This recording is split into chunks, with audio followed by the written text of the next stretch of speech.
Okay, so you must have heard that if you don't pay your tithe, God will curse you, or you are actually under a curse if you don't pay your tithe, or that you will not go to heaven if you don't pay your tithe, or that God will not bless your business. God will not bless you if you don't pay your tithe. And this is coming from church owners or speakers who are very influential, who influences millions of people, to show you the massive scale of deception that is happening right now in Christendom.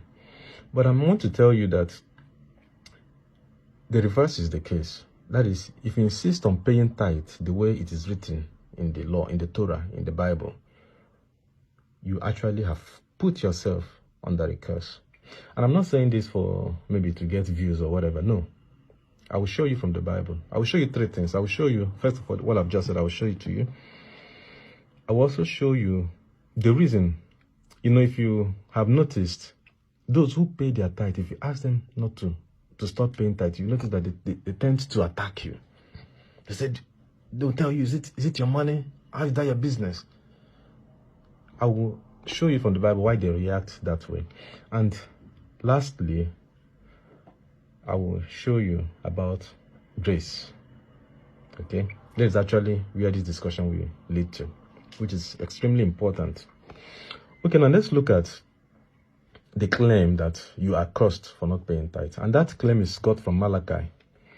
Malachi chapter 3, verse 9. I believe most Christians today know Malachi because of the emphasis. Malachi. Okay, so in Malachi, it was written after the destruction of Jerusalem, okay? So at that point, the people of Israel were conscious. They want to do the right thing. But here was the prophet telling them that they have wronged God. They have robbed God.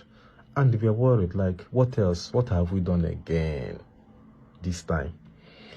And Malachi said, you've robbed God in tithe and offering, and therefore you are cursed.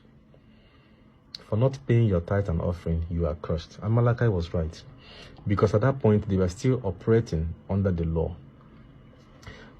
If you go to Deuteronomy chapter 28, verse 15 to 19, in that place, Moses, the man of God, summoned the people and read the book of the law to them and told them that if they don't continue to do everything, the emphasis is on everything. If they don't continue to do everything that is written in this book of the law, that they will be cursed with a curse. And all Israel said, we accept, we agree. Okay? So the implication is that even if you are very good, you are very, you give your alms, you try to be as righteous as you can, but you fail, you break one part of the law, you'll be counted as the lawbreaker. And the wrath of the law, or the curse of the law, will hold you. So that is why James said that if you break one part of the law, you have broken all. No matter how good you are in your community, if you commit adultery, you'll be killed. That is how the law works. So the law itself is good. There's nothing wrong with the law. But the problem of the law is that the justice, it comes with a curse. And because nobody can live 100% to the tenets, to what the law requires, everybody is subjected to the curse of the law. Therefore, the law cannot really justify anyone. At one point or the other, we're always going to break one part of the law.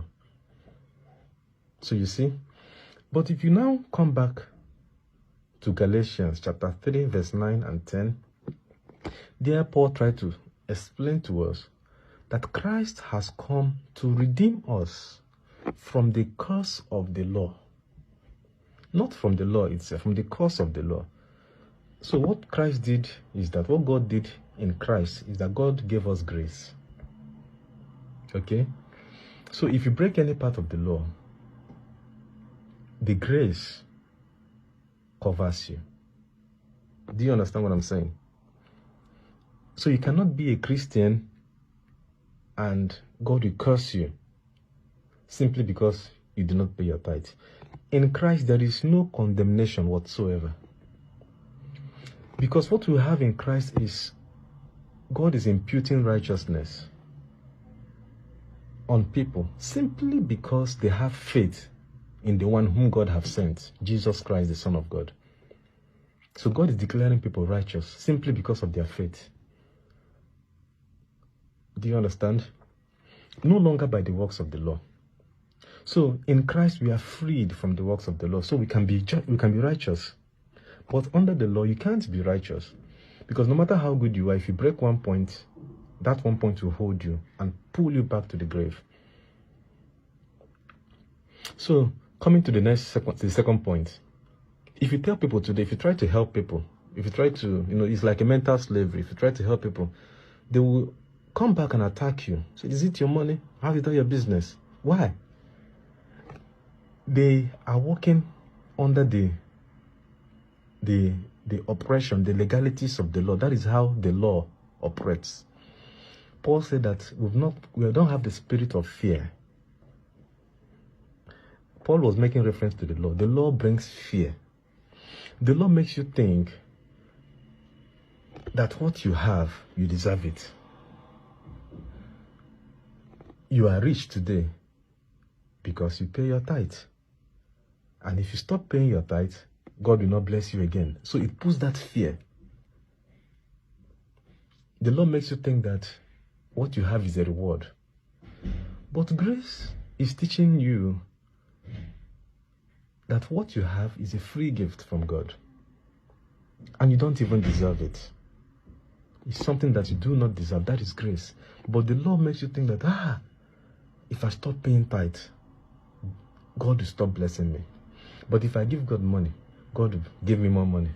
So the law makes you work in reward. Work. The law is about work and reward. Do this so that God will do this for you. But the grace is teaching you that you are unprofitable servants. Even if you do for God, you should not even expect a reward. After all, what He has given us, we don't even merit it in the first place. So that is why grace is gift, free gift. So the work of the Christian or of the preacher is to take people out of the law and bring them to Christ, so that they can have a chance, or so that they can be justified. So anybody taking you from Christ to the law is taking you from liberty, from grace, to slavery. So that slavery operates in your mind, that if somebody is showing you the truth, even if I read 100 Bible from you to show you that you don't need to pay tithe again, it puts fear. If I stop paying this tithe, I will fail my exam. I will not sell my goods again. But is that how God operates? Jesus said that the sun shines for both the good and the evil, because salvation is not about material blessing. But I've made this to look like, if you don't do this, God will not do this to you. And you see that these people are very fraudulent, because had they been there teaching this false doctrine out of ignorance on their own part, maybe it will be okay or fair or pardonable. But the truth is that they are doing this to reap, to exploit people.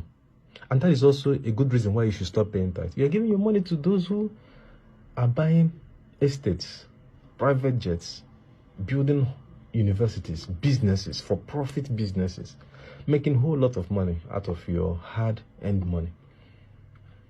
But maybe I will make another video that will explain tithe extensively. Before then, go back to the Bible, to the New Testament, and ask yourself, why is it that there is no single verse that asks you to pay tithe? Why? If it is so important as if you don't do it, you will not be saved, at least a verse should tell you to pay tithe. But no, we are now out of the law. We are operating under grace. Under grace, you can freely give out of your heart. You can give offering, you can give to the poor, you can give to the orphan, you can give to the widow, which James actually called the true religion. There are no Levites again. We don't have the temple again. So where are you taking your tithes to?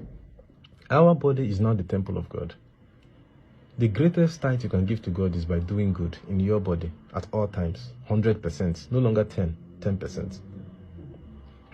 I will stop here. Thank you.